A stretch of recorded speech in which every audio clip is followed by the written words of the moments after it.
Hi, this is Shoshi Goldstein-Nissenbaum. Welcome to my podcast, Divorcing with Dignity. I'm a Tawenet Rabbanit, a halachic advocate, and a mediator. And today we have the pleasure of being joined by Mr. Menachem Pozansky, who is a licensed clinical social worker specializing in the field of substance abuse, prevention, addictions, treatment, and recovery support.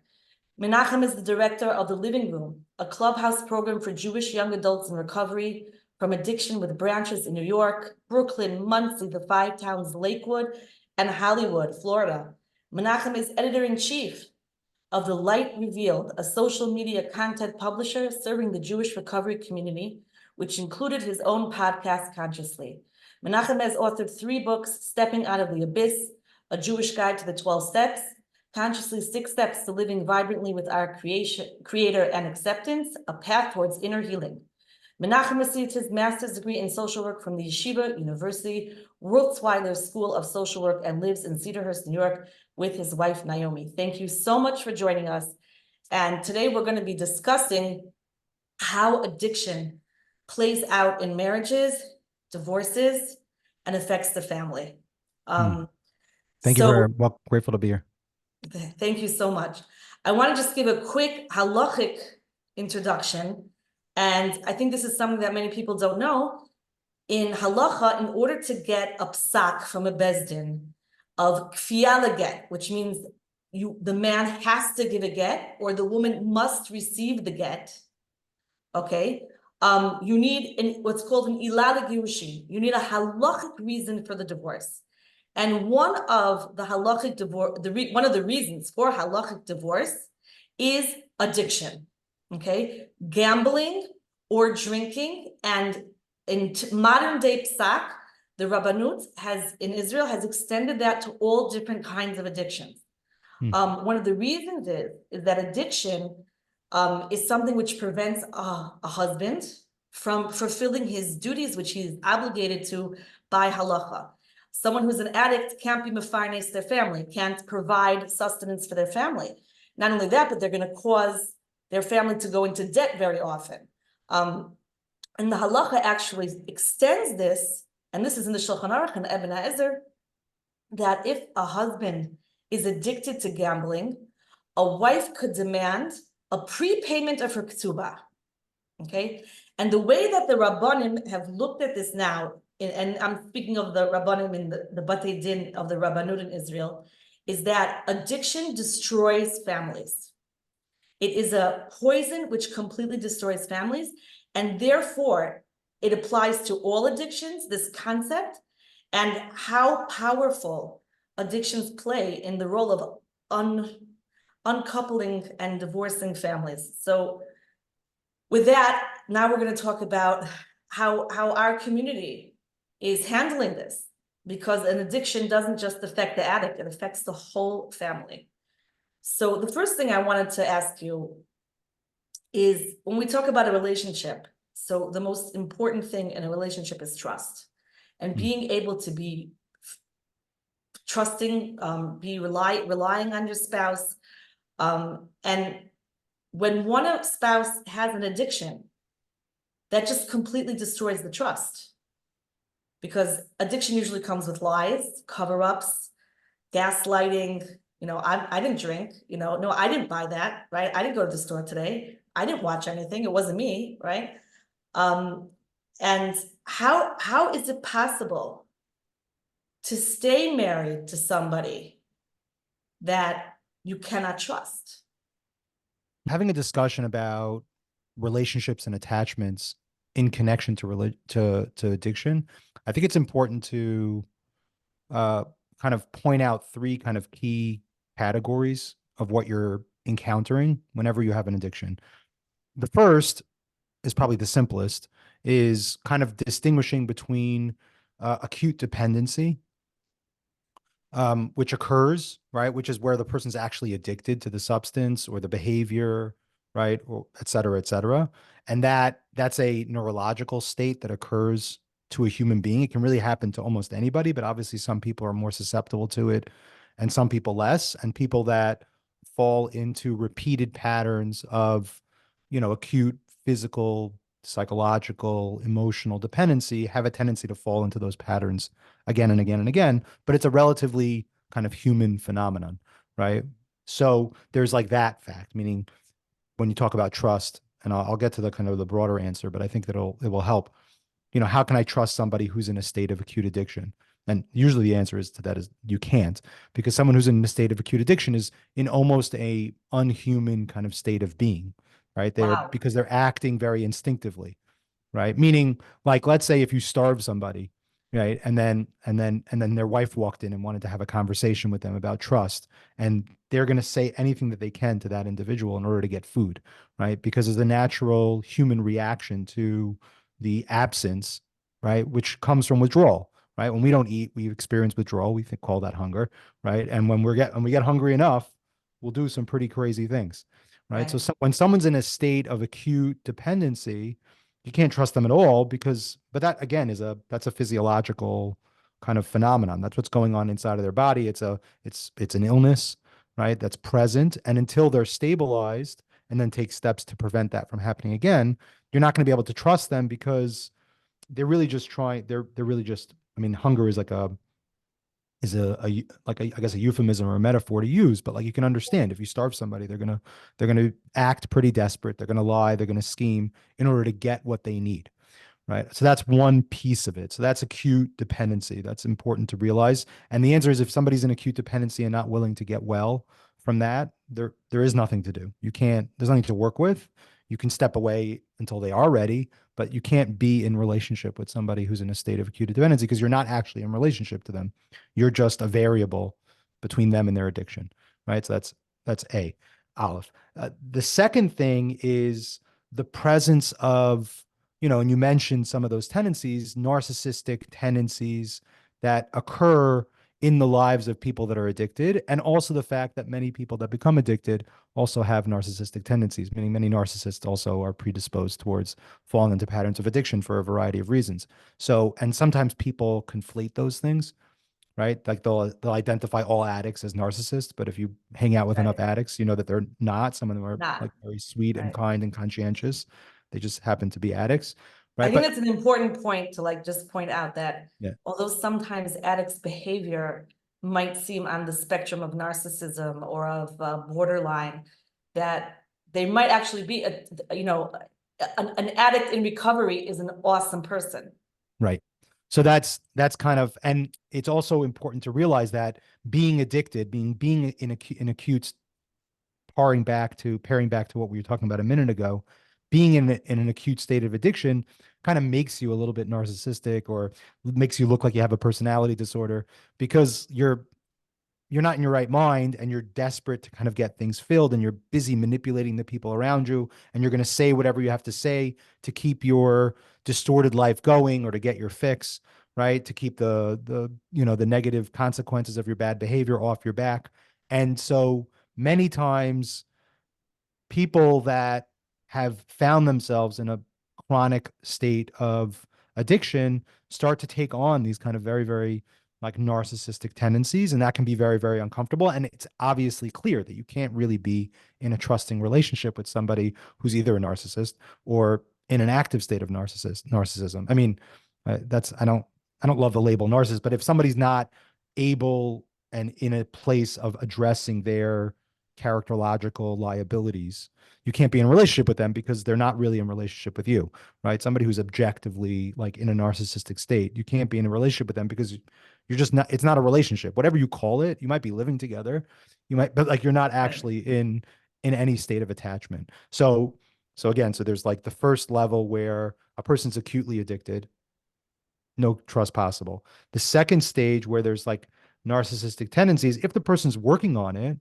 then trust requires the ability to identify those kind of like negative patterns and for the person's willingness to look at themselves, which if anyone's familiar with recovery, that's an essential part of recovery. It's the 10th step of the 12-step program that they work is just the willingness for a person to admit when they're wrong the moment they find out that they're wrong so that they're open to feedback. And if someone points out like you're being a little selfish, you're kind of getting lost, you're playing games with me, the person takes a step back because they realize that they have that tendency to get that way. for a variety of reasons. And now they try to address that. So in a relationship with somebody like that, you can have trust. The trust is not necessarily that they're never going to misbehave. The trust is that if they misbehave, they're committed to not misbehaving. And if they misbehave, they're going to acknowledge it, not in a toxic way of kind of shame and guilt and making you feel guilty for their shame, but just to acknowledge what they did was wrong and then try to move forward. Right. So that's the second piece. The third piece, when it comes to trust, and this really relates to the spouse, not to the addict themselves, is the phenomenon, being cognizant of the phenomenon of codependency, which goes along with addiction. Is that people that are addicted, that are in relationships, tend to have this effect on people. They tend to create a dynamic of codependency, and that really upends trust. And the issue there is not necessarily is the addict serious or not, is are they committed to getting well, is it safe for me, but also for the individual. And this is really, I would say, almost across the board, anybody who's been in like a long-term relationship with an addict needs to take a look at where codependency has come to bear in their lives and address that before they ever have a chance to Could get you well. give just a short definition, if you can, of what codependency is? It's a hard thing to give a short definition for, but maybe like a more ambiguous definition is kind of the inner characterological effect that occurs to people that are in relationship with other people that are suffering, right? But specifically addiction addicts tend to like very much invite that in. And usually the way it manifests is in collaborative manipulation, meaning both parties manipulating each other, enmeshment, like interpersonal enmeshment, right? Meaning like they feeling each other's feelings, gaslighting both ways, right? A lot of times the codependent takes on the role of a victim, so they don't even realize when they're gaslighting, and they feel justified because they're usually gaslighting the addict about their bad behavior. But it becomes this kind of very toxic dynamic that is not the person's fault per se, but it's just the nature of living with somebody. Particularly, I mean, it does play itself out when you live with any narcissist or anyone with a personality disorder can kind of inhibit that kind of response. And some people are predisposed to codependency in Oh, the so first that's what I place. wanted to ask, because I Yeah, always thought in my mind that like the addictive personality and the coda personality like just come together. yeah, So like they tend to be that's like a attracted. match made in heaven, you know, like and that's like in every divorce that I ever did with an addict or a coda, they were both, I have Yeah, never met a couple that one of them was an addict and the other one didn't have codependency issues, or one was codependent and the other one didn't have addiction issues. Like it always comes together. right. I In mean, my in my experience, that's not a right. Well, I can imagine because a lot of codependents and addicts don't necessarily have successful marriages. and I what can I tell you see is just from that my those experience. people in their Yeah. second marriages, Yeah. right, usually are repeat customers Right. because the person who is codependent, who does not go to coda and do the work, I don't know if you'll agree with this, but they're just as ill as the addict. Yes. I And mean, they'll just gonna find another addict they're with ill in a the same different way that an addict's addiction. ill, right? I don't know if it's just as ill, but they're ill in the same way that the other one is. That I agree with that 100%. I think that's essentially the point. And you're right. They're attracted for whatever reason to that tendency. I've met plenty of addicts that are not married to codependents. They tend to get well faster. They got lucky. But what I can also tell you is, and I don't consider myself like an intensely codependent type person, but I have a lot of relationships with a lot of addicts. I work with addicts in many different kind of contexts, both clinically, but also in a helping kind of a more broad communal orientation. Being in a relationship with an addict, like it triggers codependent feelings for most people at some level. So there's definitely, just like with addiction, you have many people that experience dependency and addiction, but they're not necessarily what we would call addicts because they're not going to repeat. They're not repeat offenders. They just fell into a negative pattern. They're struggling with the trauma. And then when they address those things, the addiction tends to fall away. You have other types of addicts that are like objectively, you can see the threat of addiction even before they ever picked up a drug or a drink or gambled. It like is present from their youngest age. And Personality type. Would you say it's right, a personality type? It can be. I'm saying it doesn't have to be. And I think Doesn't have to codependency is be. the same thing. Some people, I don't know if it's specifically, but it seems to me from my observation that some people are more predisposed from a personality perspective to falling into addiction, and some people are more predisposed to falling into codependent patterns. And then, but then everybody, it's like, like there's a line in the recovery programs that addicts are like everybody else, but more. Right. So that's like, I think that's like and codependents are the same way. Like, really, we're all a little codependent. I mean, like, in some ways, we all experience what it's like to be codependent. Anyone with children knows what it's like to fall into a place where, like, you're trying to get your kid to do what they need to do and you're struggling with those boundaries. But it doesn't become like pathologically codependent.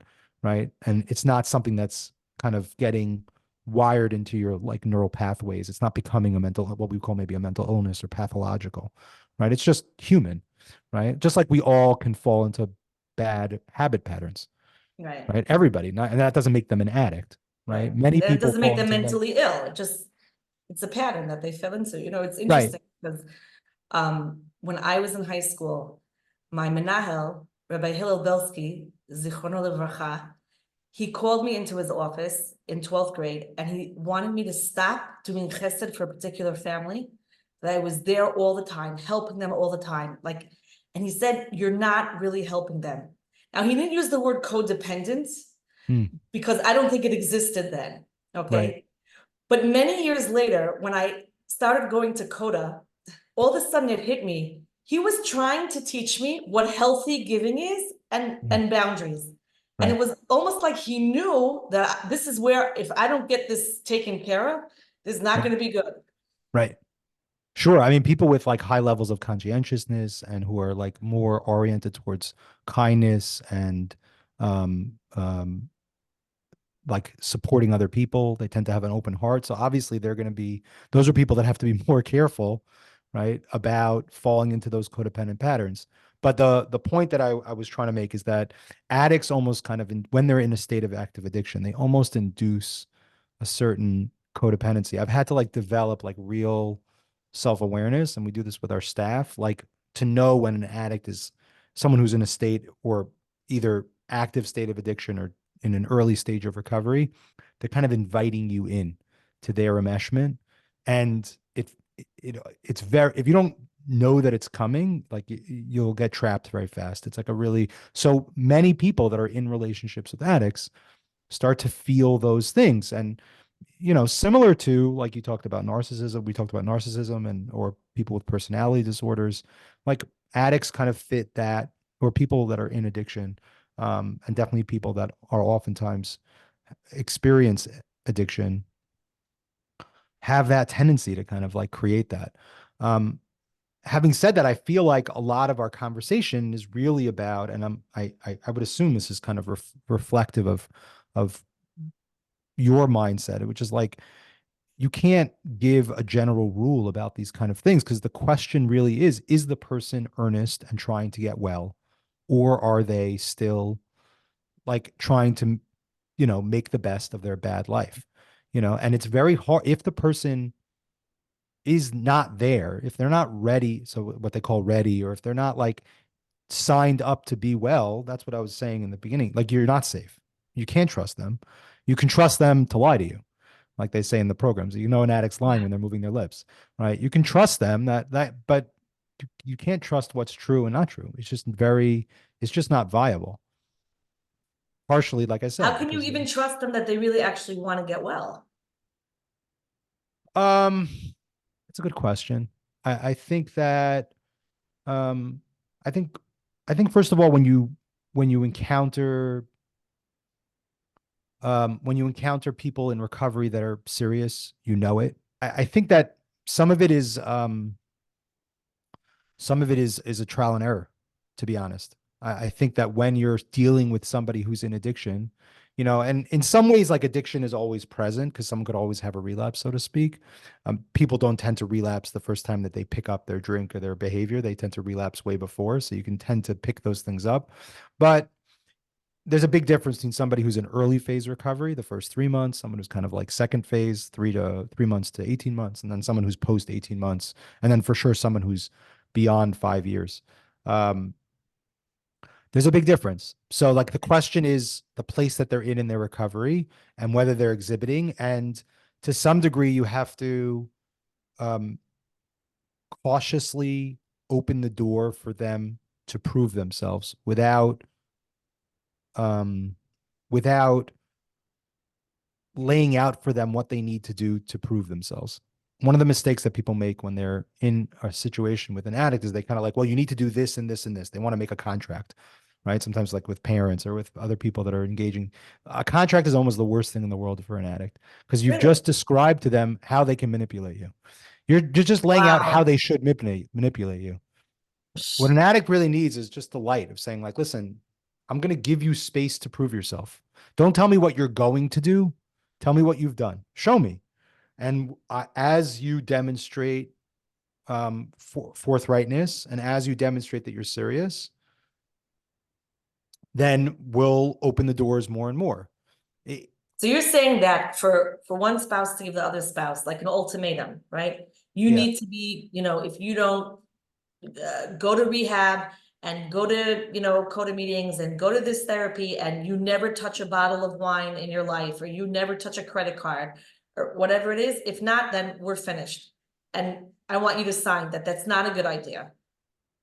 It's just not going to turn out well because you're just opening the door for how they should prevaricate. Meaning, Wow. so when I'm working with like a family, if somebody like that, the answer is we're not going to even begin to have a discussion until you complete a treatment program. And then once you complete a treatment program, then we'll have a discussion of what's next. You need to demonstrate your willingness to the process. Getting an addict to tell you what they're going to do is almost bad for them, right? Like the classical image of the alcoholic is sitting on the bar stool talking about all the things he's going to do. It for whatever reason, Okay. we could like surmise why, but for whatever reason, it's just an essential part of addiction, right? Addicts are big dreamers, right? Drug addicts and alcoholics in particular. There's fantasy, right? If you want to get into other forms of addiction, even gambling or sex, right? Fantasy is such a big part of addiction. It's so much about like getting out of oneself, getting out of where one is. So getting an addict to tell you what they're going to do, it's just it's just you're just playing into the addictive process. When you give an addict a chance to Fascinating. prove themselves without judgment, right? And then you celebrate what they did and then lay out, okay, so now what are the next steps? And then you invite them into that process. Okay, now that you've demonstrated that you're serious and you've completed a program, right? You never want to, like, I counsel couples all the time, like families all the time. It's like, well, what if that program is not good? Well, it doesn't matter what program it is. Let him at least or her at least demonstrate that they can complete any program. Most addicts can't complete any program. But don't promise them anything once they do that. That's not like if you start promising things, then suddenly what you're doing is you're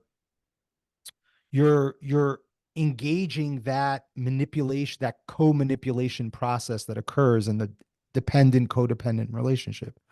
I'm going to tell you what to do, and then you're going to do what I want you to do so I can give you what you want. I understand that practically that's necessary in some circumstances, but when it comes to someone who's in a state of addiction, who themselves is like in that process, it's just not helpful. That's why I think addiction to some degree Wow. requires just a different like approach that I think people sometimes have a hard time with. Because the mindsets of the court in Israel, at least, I don't know the Bet Din or the family court in America, but in Israel, so someone, let's say, the couple, one of them files for divorce. Okay, for argument's sake, we'll say the man is the addict because it's just easier. Mhm. So he's the addict, and he's like, no, I'm gonna go to rehab, and I'm gonna commit to 3 months of rehab, right? So the Beit Din will say, okay, we're gonna make you a list of what you have to do. You have to go to rehab for 3 months. You have to have, after you come out of rehab, you have to have a drug test every week, right? On 3 days. Before you see the kids, you have to have a drug test. You have to have they'll give him a list of stuff that he has to do. You're saying that that's actually It's counter. in some ways it's counterproductive. At best, it's just a good component of the process. Like and again, I mean, far be it from me. I'm just from my vantage point. Um, like you tell an addict, hey, complete a program, and then once you have a job, have a therapist, are actively engaged in recovery supports, and are paying rent, then we will discuss this, that, and the other. You're much better off setting benchmarks for people that are in addiction than setting guidelines. Sometimes you have to set guidelines, but that's not really for the addict.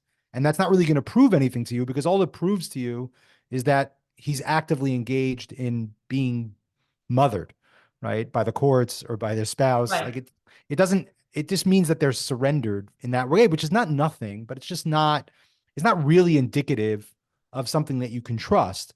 You might have to do it for the kids, because if you don't drug test them, then you don't know if they're actually using, and it's not safe for the kids to be with them. But in terms of like actually getting to a place where you can trust that the person's serious, those kind of measures are not useful, and they're actually kind of not necessarily, they're somewhat counterproductive This is to the eye-opening addict. for me.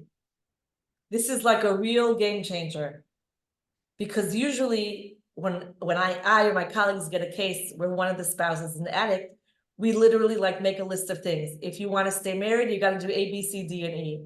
And Right. this is really eye-opening. It's inviting And them to prove themselves. it makes so much sense. What Right. you're saying is so Thank you. logical, because It's also like, keep in mind that a lot of people that encounter addiction like have learning disabilities. A lot of them struggle with basic executive functioning. So like they don't feel good about themselves. So when you like give them a list, those are all things that they don't believe that they can do. When you give them like benchmarks to meet, and then they meet those benchmarks, then they can start to like feel a sense of mastery and a sense of self-esteem. And then you can build on that. They can build on that. And the truth is, if they're not serious, they're not serious, right? right, Giving an addict an opportunity to prove themselves is way, way better than any other thing for them. They also, when someone's in a state of addiction, they're used to getting their dopamine release immediately. I mean, it's the earmark of addiction that people want the payoff right away, right? It's using drugs doesn't work to cope with your emotional problems. It's just much more efficient than actually dealing with your emotional problems. So if addicts want things right away. So feeding into that dynamic is just re-engaging the addictive pattern, as opposed to saying like, take time, prove yourself. It's going to take time. Like, okay, it'll take a year, right? Like, and if they're not down for that, then it's probably not going to work out anyway.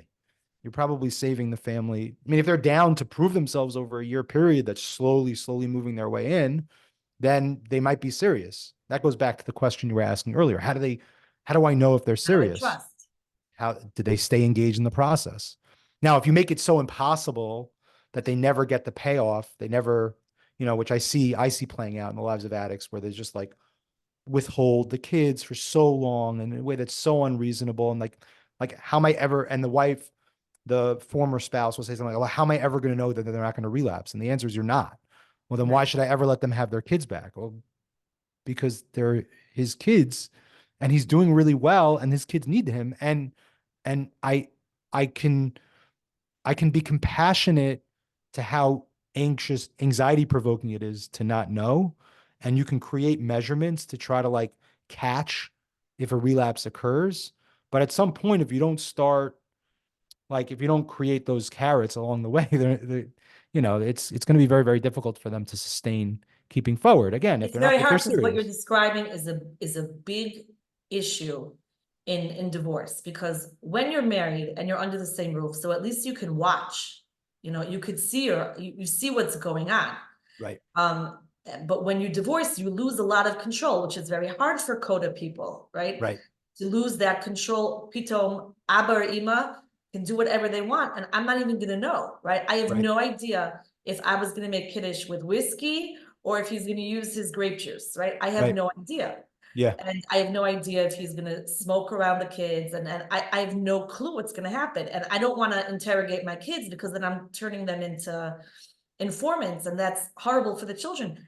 And at the same time, if I continue my coda behavior of like hovering over the ex, then I'm just reinforcing my addiction, and I'm just continuing the pattern, and I'm making the ground ripe, so to speak, for the ex to relapse. Right. Exactly. Precisely. That's What's the precisely the solution? problem. I mean, I think that you have to like, I mean, I think that it's a combination of, um, it's a combination of putting in measures that are slowly instituted so that an awareness that there's like a certain amount of control that you don't have, and that's inherent when you get divorced. I mean, it's just one inherent consequences. Um, and it's not something I'm unfamiliar with. I plenty of kind of divorce within my like personal sphere, so I know that I'm familiar with those kind of like stressors in general for any couple, even for a couple that's doing well. I mean, they're not definitely not feeling Right, good. So visitation stuff like that with kids is really difficult. There is a certain amount of, and it has to be reasonable. And I'm sure that consultation with a spiritual guide, a therapist, et cetera, a rabbi, for sure, a rav, at some point there has to be a leap of faith that you're going to have to take. I think that, and I'm not saying that, that's more of a pragmatic matter of fact, a reality in life. And it's not really that different than sticking our kids on the bus to go to school the first time they do. It's a little different. I mean, it's more exaggerated, but we all have those as humans, we all have those moments where right, we stick our kids on the plane to go to Eretz Yisrael to yeshiva, or stick right. them on the bus to go to kindergarten, right? And we're Send exposing your them to kids to people. the army. Yeah. Right. Send your kids to the army. Exactly. So it's inherent to, it's more of a parenting problem than an addiction or a divorce problem. But I mean, I would imagine it's very, very difficult. Um, but I would say that you really do have to, and this is the skill that's really difficult. And I think that for people that have encountered codependency and kind of identify themselves as naturally codependent, you have to straddle a fence between being vigilantly observant and not obsessively controlling. And it's a very thin So line. hard. It's like an addict So walking hard. into a bar, right? It's very, very difficult. However, it's essential. And that's why, you talk about coda. That's why having a sponsor or having other fellows, people in your life that can call you out, you can check in with, am I being controlling or am I being vigilant? And it also means not apologizing for being vigilant, but knowing that your vigilance is not going to, you're not going to know right away. I know that I've had many times where I was working with families and like, well, how are we going to know if he relapsed? And I'm like, it's not about knowing the first time he relapsed. That you can't know. If you want to know like the minute they relapse, you're going to drive themselves crazy. You're going to give them no chance of success. You might as well just throw the whole thing in the towel. You want to position yourself so that when a relapse occurs, within a short period of time. It's not 6 months or 3 months or 2 weeks.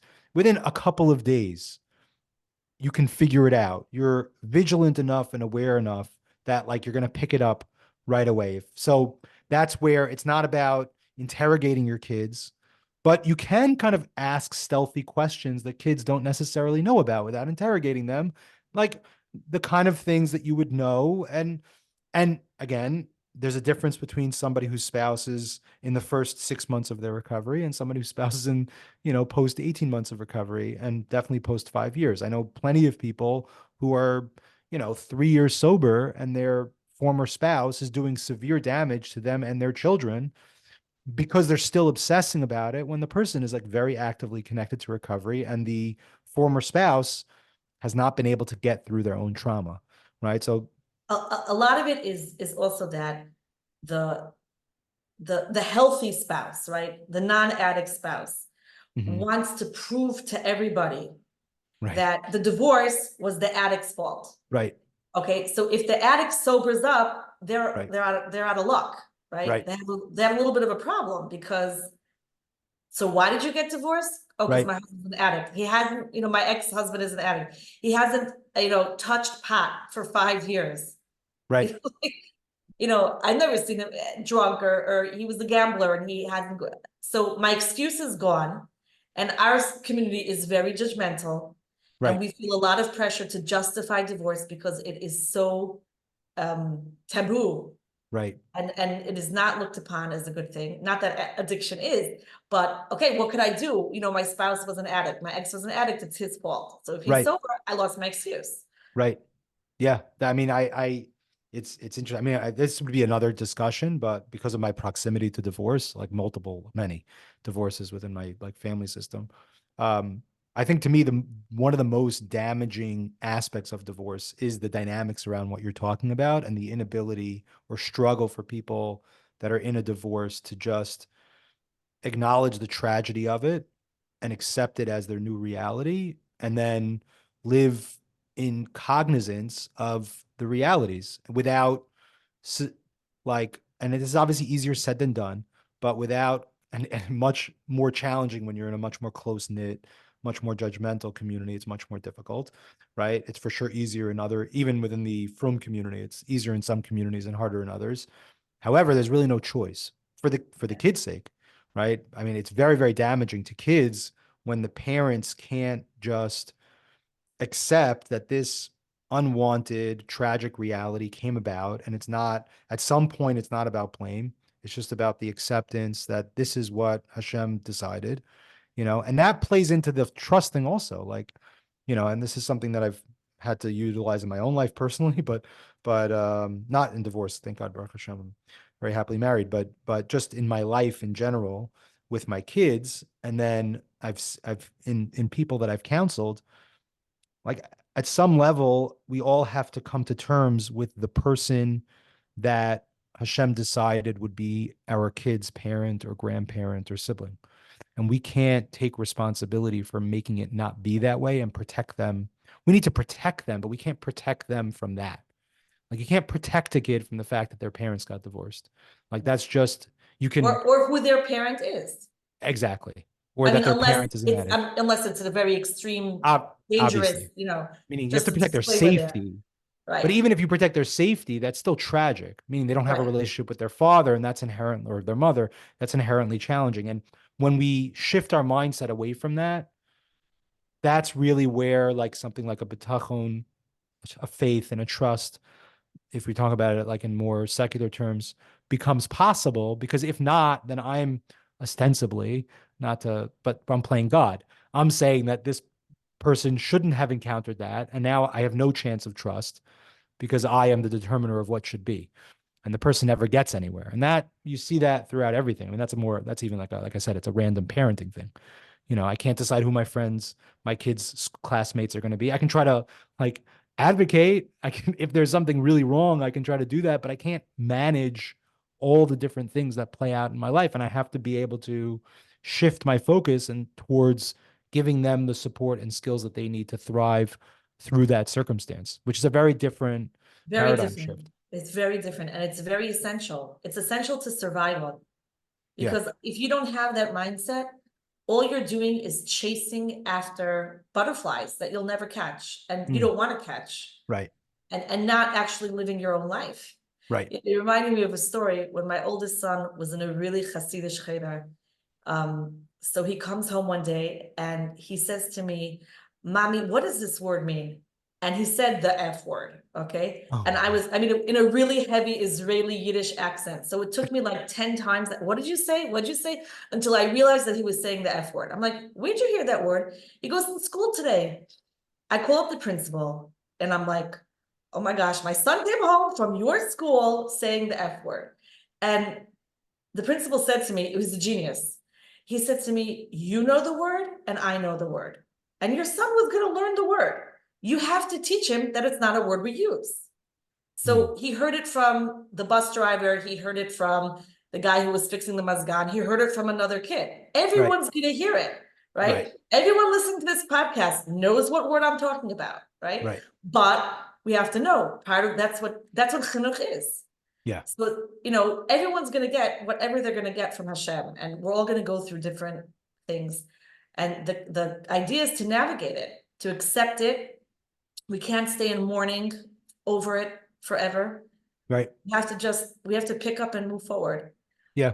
I really want to thank you so much. This was superly insightful for me, Oh, thank you. especially the piece about not giving the addicts like a shopping list of what they need to do, like ship up or shape out list. I'm like, that is so true. Why did I not realize that before? Because it's completely, even though it's counterintuitive, it's Right. just reinforcing the cycle of codependency and addiction. Mm, And in essence, making the spouse who supposedly wants to get out of that codependent relationship, it's putting them back in even deeper into the codependent relationship. Right. So I want to thank you. That was incredible. And the three different categories and stages of the addict and trust.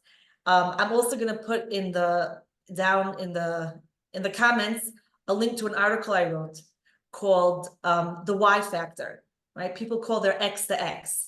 And instead of calling them the X, the question is why, right? Why did I have to go through that? And what did I learn from that? X means it was a mistake. Why means like, what am I supposed to get out of this? So I'll put the article there. And I hope that all of our listeners were really informed and inspired. This was great. Thank you so much. Thank you. It's my pleasure to be here. Okay, I'm going to stop the recording. Sorry about my camera. I feel really bad.